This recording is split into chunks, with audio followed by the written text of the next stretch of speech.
বন্ধুরা, আমি কোন কোন ফল নিয়ে কাটতে চলে এলাম দেখো।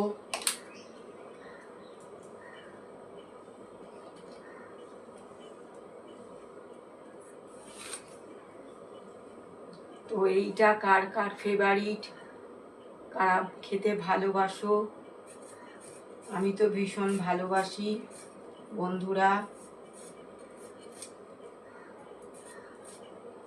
অনেক দিন হয়ে গেল কিনেছি, কিন্তু কাটা জন্য কাটতে পারছি না, সময় হচ্ছে না, তাই খেতেও পাচ্ছি না।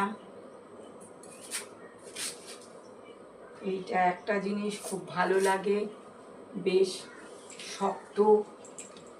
আর এই যে দেখে নাও, ভিডিওটা দেখবে।